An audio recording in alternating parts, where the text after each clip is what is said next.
Yes, hello everyone, and welcome to this webinar to highlight the applications of water flooding against surfactant flooding simulation. I'm Shah Mukhtar Ali, Senior Reservoir Engineer from Cairo, Egypt. So in this webinar, we will briefly highlight an overview of reservoir simulation and workflow, how to set up a simulation case or simulation run, and the fundamentals of simulation water flood strategy, and then the principles of surfactant flooding simulation, and the related parameters for the surfactant simulation model, and then the simulation model construction, and finally we will highlight the sensitivity analysis results on the surfactant related parameters.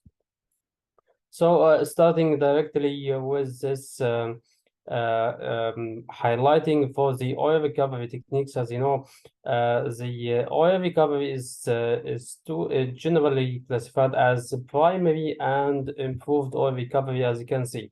So the primary oil recovery related to the reservoir energy and can be classified as natural flow or the artificial lift system. It means there is no external support at the reservoir scale, but we have only external support at the well bore or well completion. Second is the improved oil recovery. We have two categories: the second recovery or the immiscible displacement process. Typically, we have water injection or gas injection, but there is no miscibility between the injected fluid and the reservoir fluids. Totally for gas or the injected gas or the injected water. It's commonly defined as the pressure maintenance recovery techniques. The estimated recovery in that case is more or less 30% of the original oil in place. Third, the category is the tertiary or the enhanced oil recovery EOR techniques.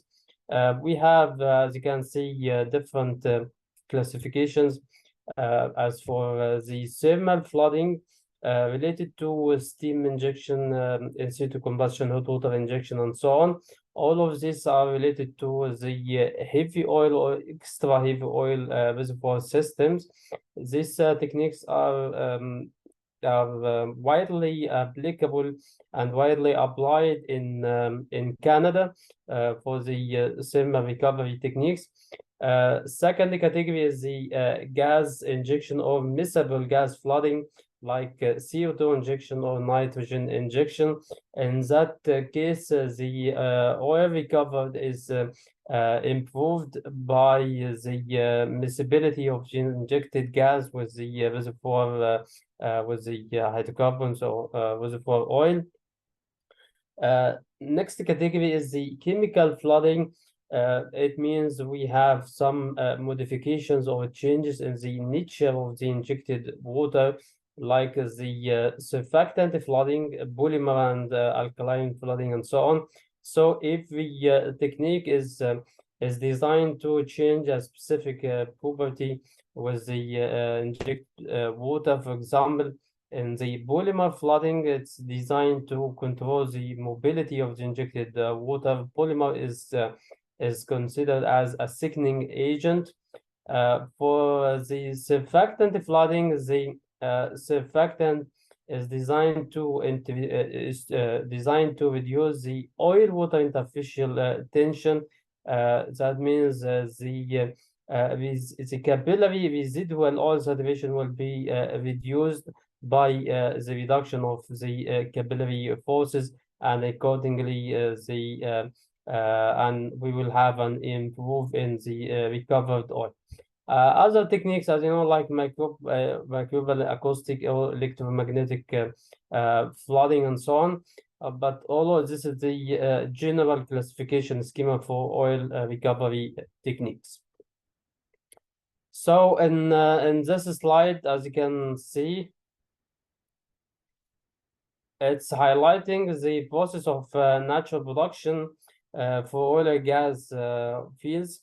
So this is the typical sequence if we have three-phase system, gas, oil, water system. The water may be connected to some hydrodynamic aquifer, as you can see. In that case, it's dependent of the reservoir energy or the support from the aquifer. But as long as the reservoir energy is higher, that means the reservoir is able to produce the oil naturally without any external forces or external energy.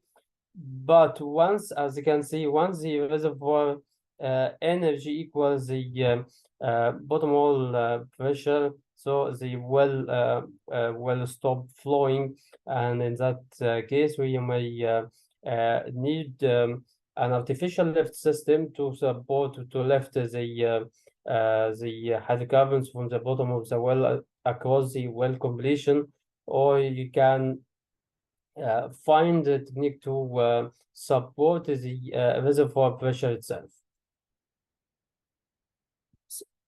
So this is the natural production process. So for the water flooding, as mentioned, it's a secondary recovery technique without any miscibility between the injected water and the formation water. The main objectives is to support the reservoir pressure as pressure maintenance. As you can see, is to displace the oil or sweep the remaining oil towards the production wells like this. Accordingly, by supporting the reservoir pressure, we will eliminate more gas to release out of the liquid. That means we will keep the relative mobility to oil as much as we can to be higher. And finally, you will have increase in the recovery factor. This is the in this case, as you can see, we have say we have a source reservoir from to get in the source of the injected water. We have set of water producers or water source and water injectors. The injected water will be maybe injected here in the water aquifer to support the reservoir pressure like this. We have to consider important parameters for proper water flood performance is the aerial sweep efficiency. So in the water flood design and water flood evaluation, we have different parameters like the vertical sweep efficiency, the contact between the injected water and the vertical section and the remaining oil. Aerial sweep efficiency like this is the area contact by the injected water or the divided by the total pattern area, and also the bore sweep efficiency. So we have a very important parameter is the mobility ratio, and this is the controlling the mobility is very important to ignore or to delay, as you can see, the what we call water fingering or accelerated water peak throw. Other parameters like the area mobility distribution and the reservoir connectivity must be considered. Also, the bypass the residual oils. This is another parameters can be controlled by the by using the surfactant flooding to minimize the amount of residual oil after the water flood. So this is this is the simplified oil recovery process, as you can see. So oil recovery is controlled by four parameters.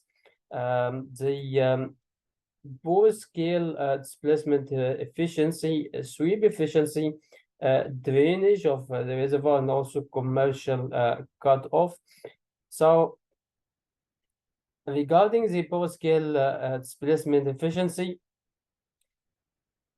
this defines how much oil is displaced by the injected water. Sorry. As you can see, this is the injected water across the pore spaces. So we need to minimize this residual oil after water flood. Second parameter, as you can see, is the sweep efficiency.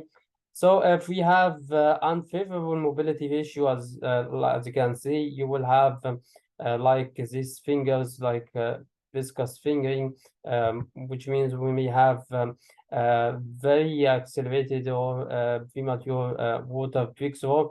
So this is controlled by reducing the mobility of the injected water. The third parameter is the drainage, as you can see. This is the contact between the injected water and the reservoir area. And finally, the commercial cutoff. This is an important parameter generally for all oil field applications that regarding the commercial cutoff for implementing an oil field operations like surfactant flood.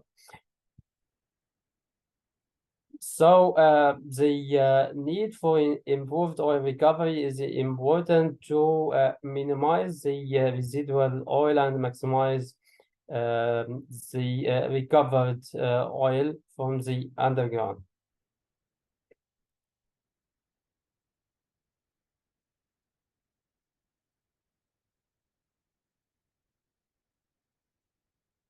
So as you can see, it's estimated the increase of 1% of the residual oil is about 17 billion barrel of oil recovered. So the enhanced oil recovery techniques or improved oil recovery techniques are very important to improve the recovered oil and minimize the remaining of the residual oil. So this is the comparison simulation results, as you can see, as a comparison between the different chemical flooding techniques against the conventional water flood, which is the secondary recovery. But here, this is the polymer flood, and here, this is the surfactant polymer flood. As you can see, we have much increase in the oil recovery as percentage of the original oil in place. So as mentioned, this is the increase of recovery after primary, second, and tertiary recovery techniques.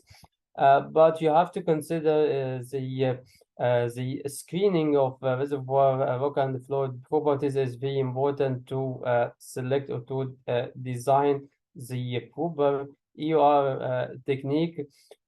So for example, for light oil reservoirs, the second recovery can achieve up to 35% of the original oil in place, which means we have about 50% of original oil in place as EOR target. But for heavy oil systems, we have about 90% of the original oil in place is not recovered actually by using primary and secondary recovery collectively, which means we have good candidates in that case for thermal flooding, like steam injection or hot water injection or in situ combustion, and also chemical flooding like polymer and surfactant flood. So as an overview of reservoir simulation mechanism, as you mentioned, we have to define a specific reservoir realization or group of realizations, defining the reservoir rock and fluid model. So we have to have a 3D grid with basic properties like porosity and the directional permeability. And for each grid cell or grid block, we have to define basic parameters like the void saturation, flow conduct, and so on.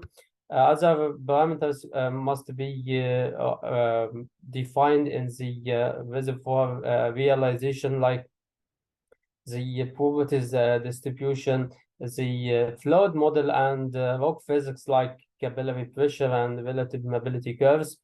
Also, the fluid properties and fluid conducts and aquifer description, all of them must be defined after the definition of the structure, field-wide structure and fault model, and also the facies model and property modeling and so on. Second is to define a specific development strategy to highlight the dates and wells to be simulated, the start and end of your simulation case or simulation run, how many wells and type of wells, and also in the development strategy you will define different well controls or well constraints to be considered while simulation. So the resultant will be a specific simulation case or a specific depletion scenario for your field. The simulation equation, actually, the flow equation is function of three parameters: the transmissibility, mobility, and potential difference. So the simulation is typically simulating the flow from one grid cell to the next grid cell, and the grid cell, the flow from the grid cell to the well, and the flow across the well or the well completion. So we have the simulation data are stored in specific data file or data sections.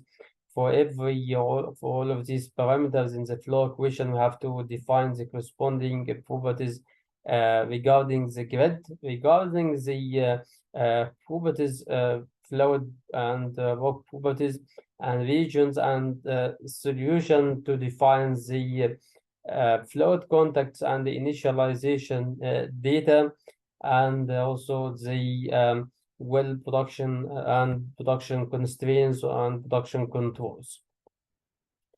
So at the beginning, we have to define as a 3D geological model or static model defined in the grid section 2 for each grid cell or grid block.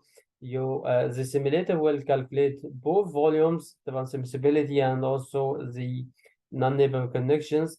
In the props and region and solution sections, we have to define the rock physics, like related to scale parameters, typically capillary pressure and relative mobility, and also the fluid properties or the fluid model, maybe an equation of a state model or BVT tables. In that case, the simulator will initialize the model to define initial pressure and saturation at the initial or the first time step, and it will calculate the in-place volumes.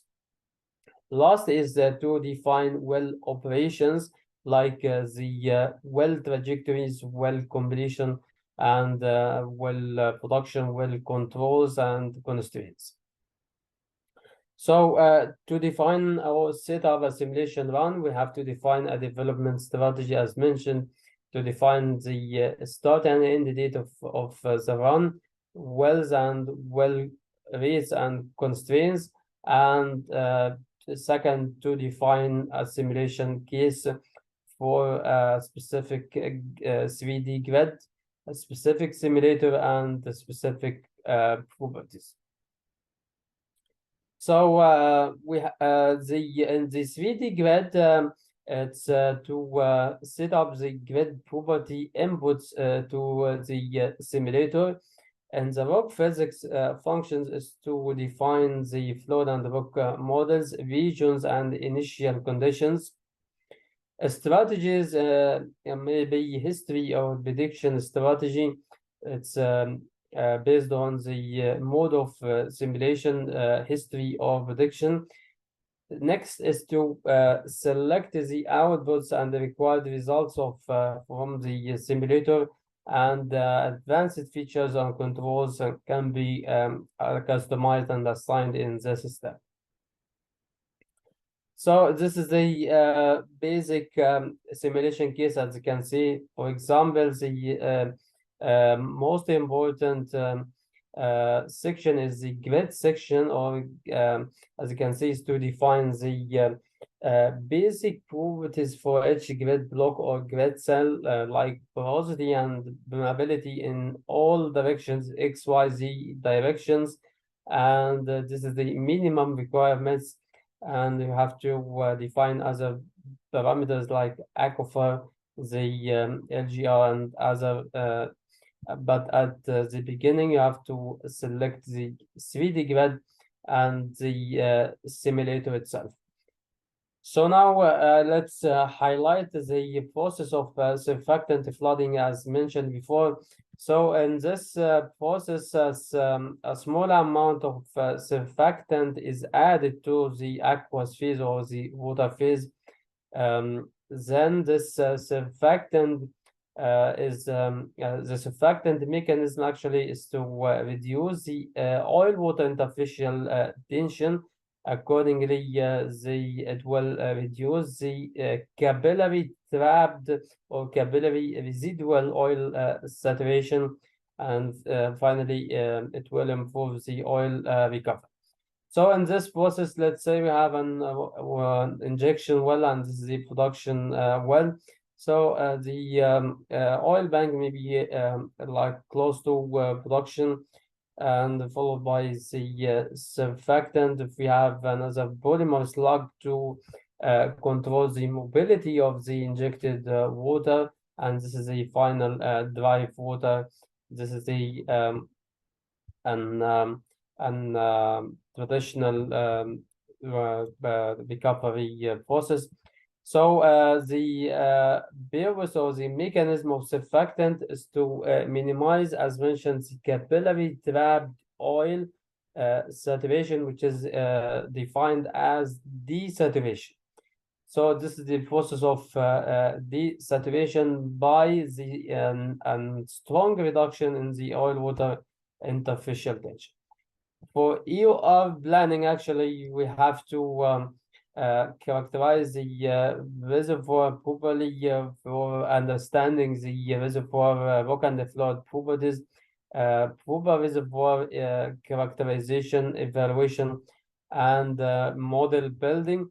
For EOR visibility, screening criteria is very important.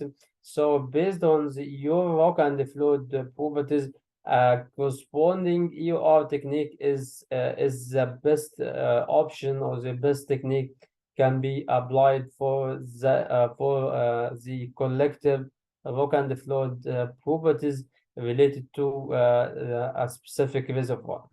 Lab studies or experimental work is very important before starting the field pilot, and also reservoir simulations is another very important step before starting the pilot test on a small scale on the field pilots, while designing and monitoring and operations and interpreting results.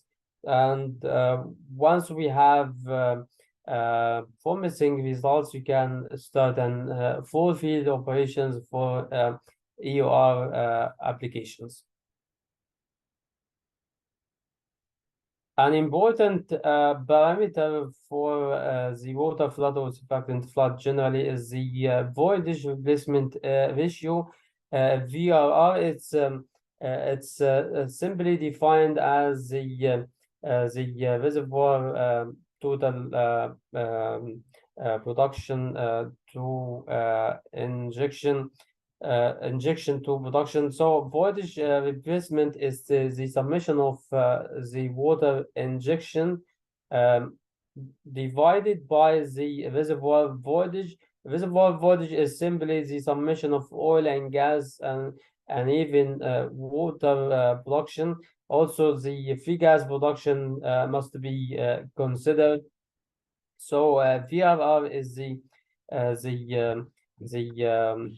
as you can see, the water injected divided by the summation of oil, gas, and also water and also free gas production.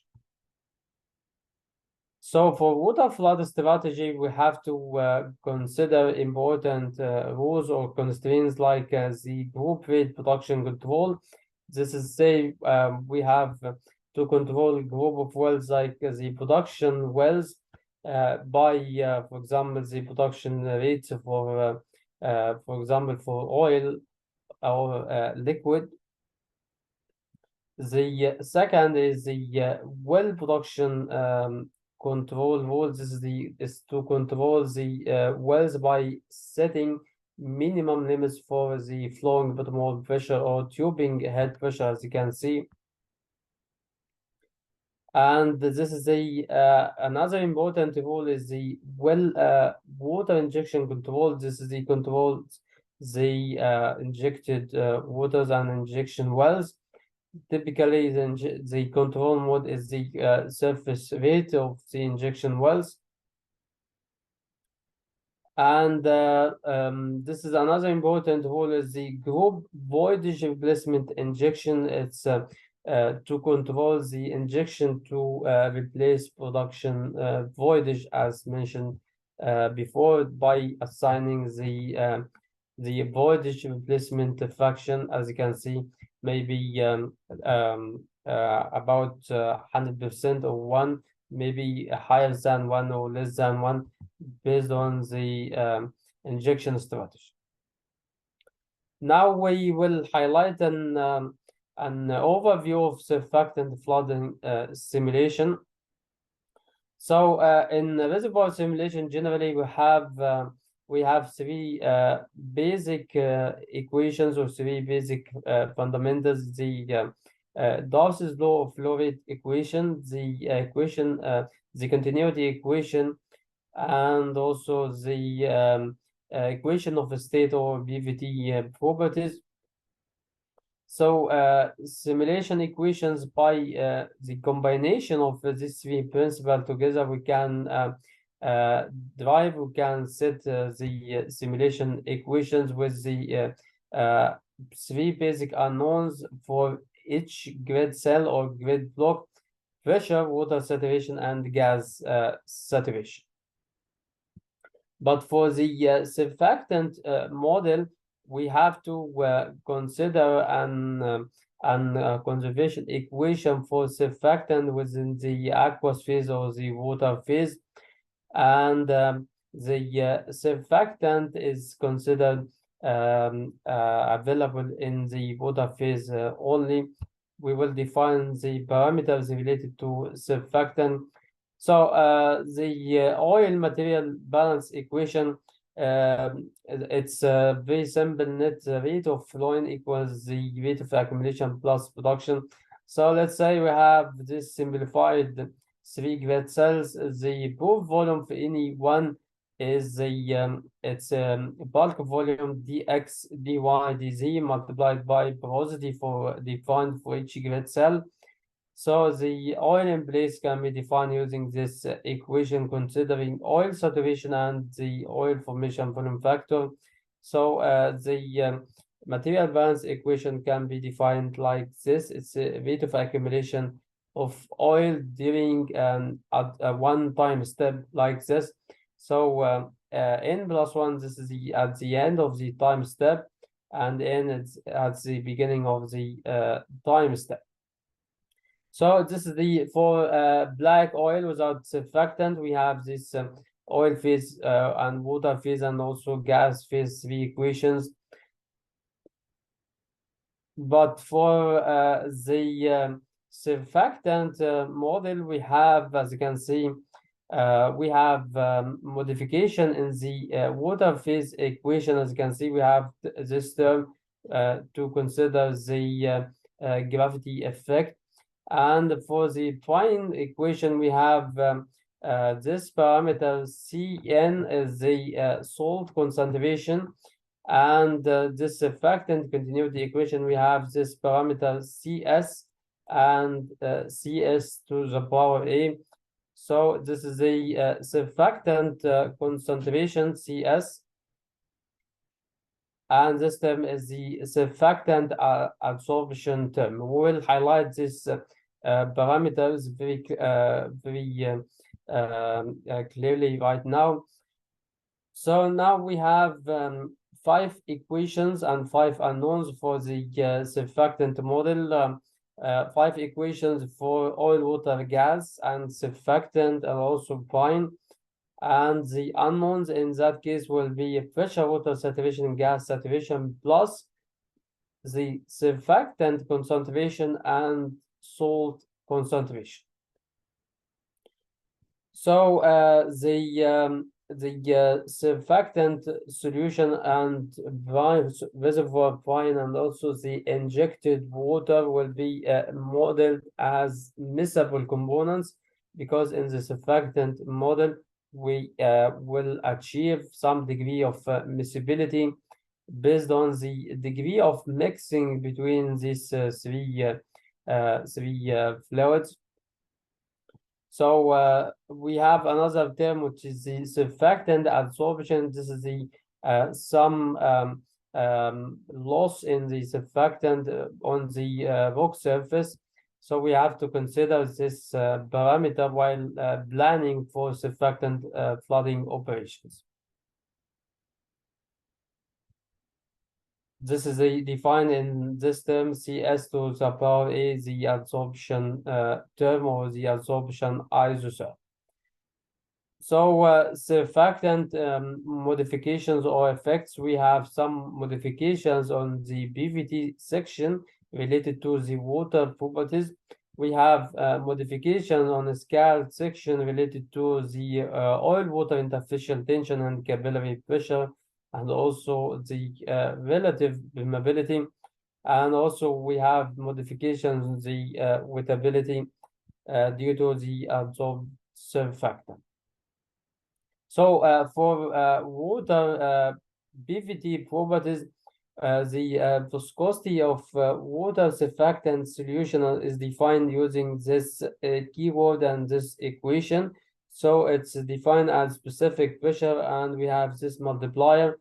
It's a function of the solution viscosity at a specific surfactant concentration relative to the viscosity at the reference pressure. So this keyword, as you can see, we have this data. So this is the traditional BVTW, which is the keyword defining water parameters. So this is the reference pressure, the specific gravity of water. This is the water compressibility, and 0.34, this is the viscosity of water.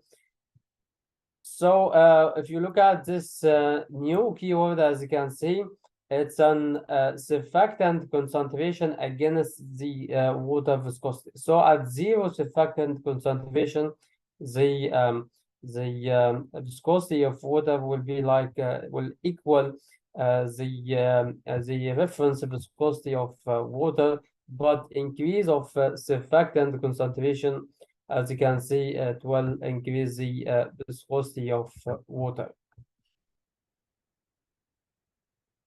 So this is the also we have this keyword. It's the salt concentration, as you can see. as per this keyword BVT W solve. It's water information, volume, compressibility, volume, and the next important modification is the modification of the relative mobility model. In that case, using the surfactant flooding, you will have a strong reduction in the oil-water interfacial tension and the reduction in the residual oil saturation. In that case, we will define two different relative mobility curves, the immiscible relative mobility curve and another miscible relative mobility curve correlated by another parameter, which is the capillary number NC.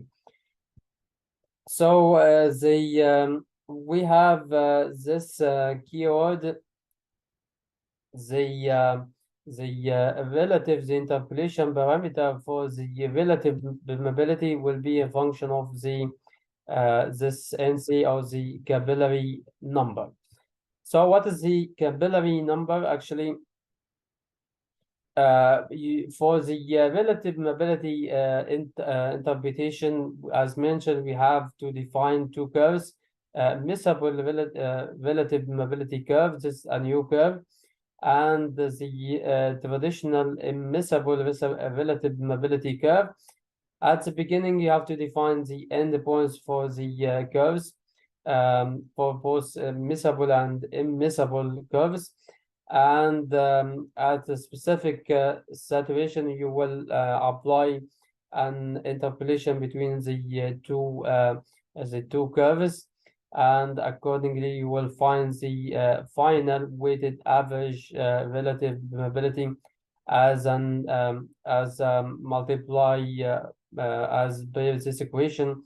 So we have this weighting parameter multiplied by relative mobility of the oil-water system, and 1 minus F multiplied by the water-water system.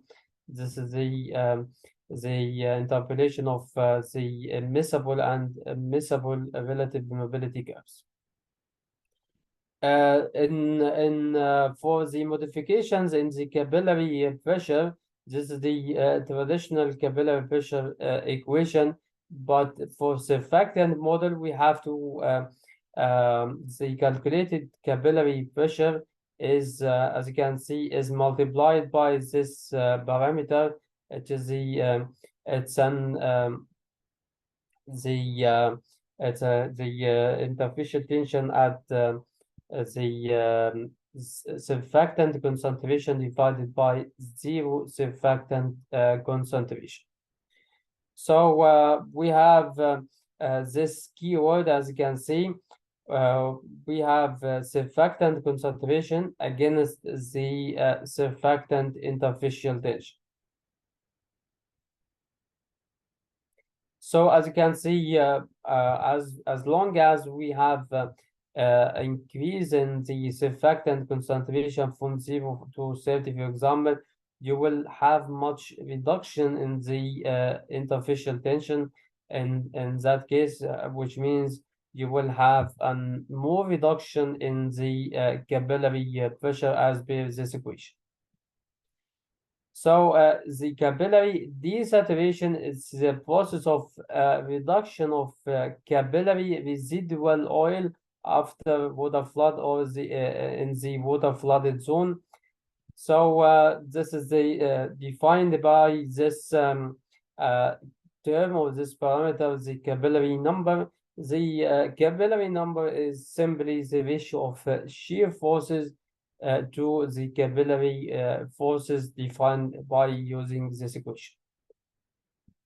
So we can substitute in the Darcy's velocity to get the definition of the Darcy's the capillary number. So this is the relationship between the residual oil saturation against the capillary number, as you can see.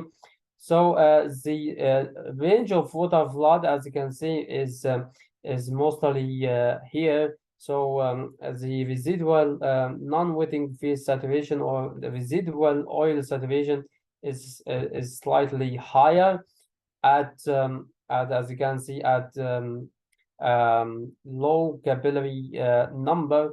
But at this point, we have, this is the this is the critical non-wetting capillary number. Once we have increase in the capillary number, as you can see, you will have, following this trend, we have a reduction in the residual oil saturation. So increase in the capillary number means a reduction in the residual oil saturation, and accordingly increase in the recovered oil. So the capillary desaturation is defined using this keyword.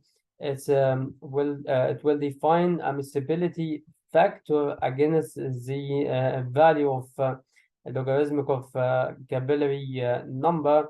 So we have this keyword. This is the capillary logarithmic of capillary number against the miscibility factor. So we have this also relationship, the capillary number after increase of after the critical capillary number, you will have increase in the recovered oil and decrease in the residual oil. Last parameter to be considered is the surfactant absorption. It's the mass loss of surfactant on the surface, on the rock surface.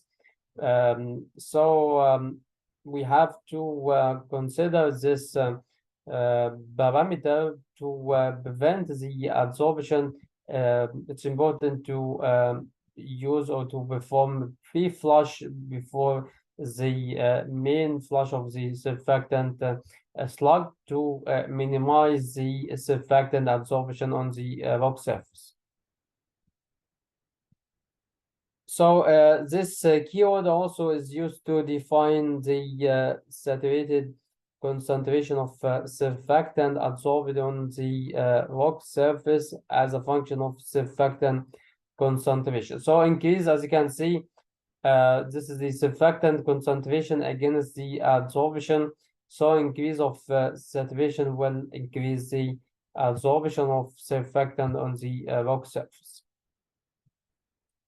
Here, this is the effect of the wettability change.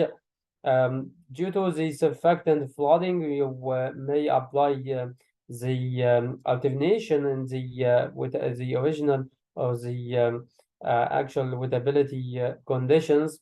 So this is also calculated by using this equation, using a wetting factor times the oil wet relative permeability, and 1 minus F multiplied by water wet relative permeability. So this is the related keywords. So we have this model defining the basic properties for porosity, permeability, and water saturation. As you can see, the reservoir is oil wet system. This is the water viscosity is 0.34 and oil viscosity is 0.47. Starting date is 1990, and start of water injection is in at the start of the run itself. So we will check the results of sensitivity results of for different parameters to highlight the effects of surfactant properties. So we have two cases: the water injection, as traditional water injection is started from the beginning, but the surfactant flood is started at 1st October 1990. And this is the surfactant concentration in the injection well. It's at 30 kilogram per cubic meter. So this is the effect of surfactant on the results. And this one, this is the as you can see, this is the base case, and this is the you with surfactant. So the effect on the field oil production rate, as you can see, the surfactant flooding exhibits high or very high increase in the field oil production rate, as you can see, relative to the traditional water flood. Also in the field water cut, as you can see, the a decline start of surfactant is here. A decline in the water cut is achieved or can be clear, as you can see, after starting of the surfactant flood relative to a continuous increase in the field water cut with the traditional water flood. And this is also a comparison between the cumulative oil production of surfactant against water flood. Regarding the water saturation distribution, as you can see, in this case, this is the we have right here. This is the surfactant flood.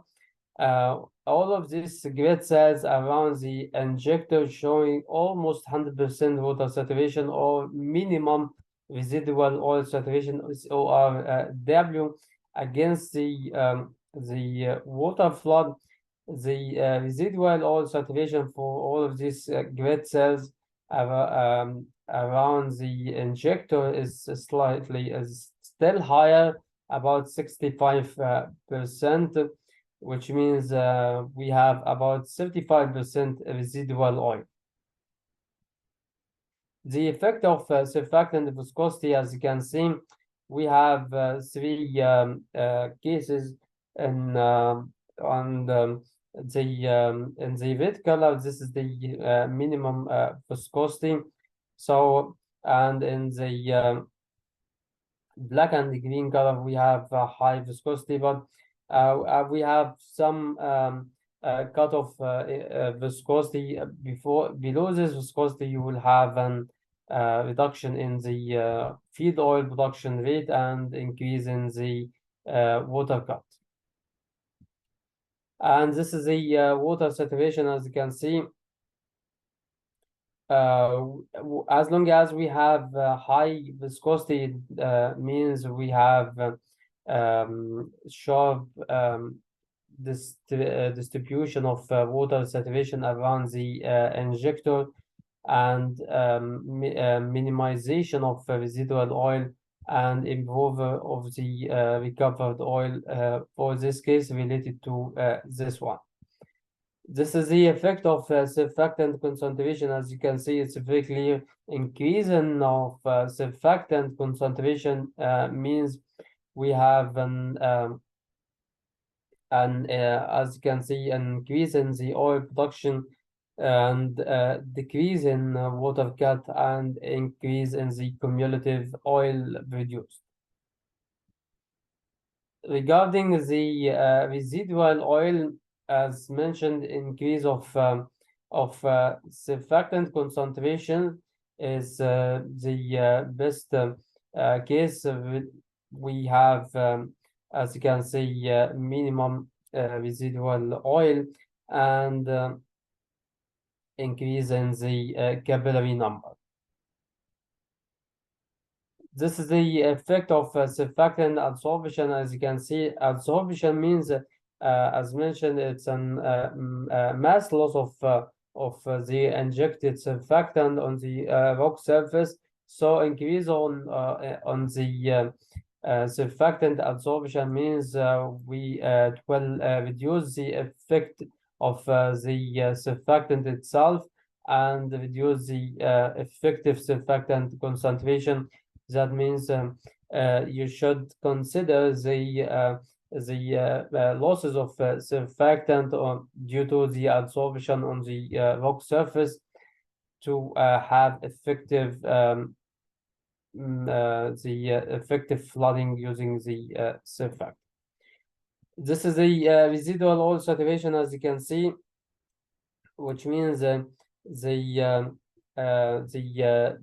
decrease on the surfactant absorption means improve on the recovery and reduction of the residual oil, as you can see. This is a case no absorption, but this case we have this is the absorption of surfactant on the rock surface. This is the effect of capillary desaturation, as you can see.